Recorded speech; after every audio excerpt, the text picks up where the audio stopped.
Praise the lord. దేవునికి దూరంగా వెళ్ళానని చాలా దిగులు పడుతూ, వేదన పడుతూ, దేవుడు నన్ను అంగీకరిస్తారా అని బాధపడుతూ ఉన్నావేమో. అయితే నువ్వెంత దూరం వెళ్ళినా దేవుడు నిన్ను వదిలిపెట్టే దేవుడు కాదు.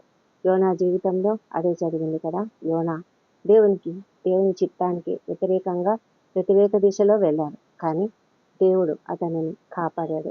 దేవుడు తన ప్రణాళిక చొప్పున, తన ఉద్దేశం చొప్పున, తాను ఏ విధంగా అతనిని తన వైపుకు మళ్లించుకోవాలో ఆయనకు తెలుసు కనుక ఆ విధంగానే చేశాడు. మరి మత్స్యము కడుపులోని అతడు సముద్రంలో నుండి పడద్రోయబడినప్పుడు మత్స్యమును నియమించి దేవుడు యోనా సముద్ర గర్భంలో పడకుండా మత్స్యమును నియమించి ఆ మత్స్యము కడుపులోనికి వెళ్ళేలాగా చేశాడు కదా. అదంతా దేవుని కృప కదా. మరి యోనా మత్స్యం కడుపులో ఉన్నాడు, కానీ తను అనుకుంటున్నాడు పాతాళ గర్భంలో ఉన్నాను, అగాధమైన సముద్ర గర్భంలో దేవుడు నన్ను పడవేశాడు అని అనుకుంటున్నాడు. కానీ నిజానికి అతడు ఎంతో క్షేమంగా ఒక చేప కడుపులో ఉన్నాడు. అయితే ఆ చేపని కూడా దేవుడు ఎంతో అద్భుతంగా మలచి ఆ చేప కడుపులో జీర్ణరసములు ఉత్పత్తి కాకుండా ఆపివేసి 3 రోజుల పాటు యోనాను సజీవంగా ఉంచాడు.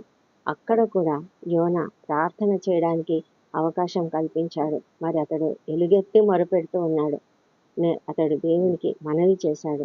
అయితే అతను నమ్మింది, విశ్వాసం ఉంచింది ఏంటంటే దేవుడు తనను వదిలిపెట్టలేదు, తనకు ప్రత్యుత్తరం ఇచ్చాడు.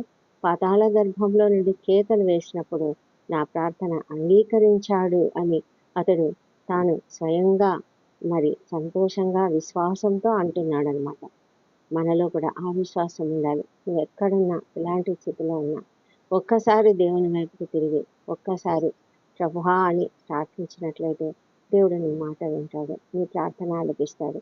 నీ సన్నిధిలో నుండి నేను వెలివేయబడ్డానని అనుకుంటున్నాడు అతడు. కానీ దేవుడు తన పరిశుద్ధాలయం తట్టు మరలా చూడడానికి అవకాశం ఇస్తాడు. మరి నీ స్థితి ఏదైనా సరే నీవు వెంటనే దేవుని వైపు తిరిగి, దేవా నన్ను రక్షించి నన్ను కాపాడు, ఇదిగో నేను నీకు విరోధంగా ఈ విధంగా జీవించాను, అయితే నీవు నన్ను కాపాడే దేవుడు, నన్ను తిరిగి నీ వైపునకు ఆకర్షించుకోమని దేవుని సన్నిధిలో మనం ప్రార్థించినట్లయితే ఆయన మన ప్రార్థన ఆలకించి మనలను తిరిగి తన యొద్దకు చేర్చుకుంటాడు, తన దీవెనలను ఇస్తాడు.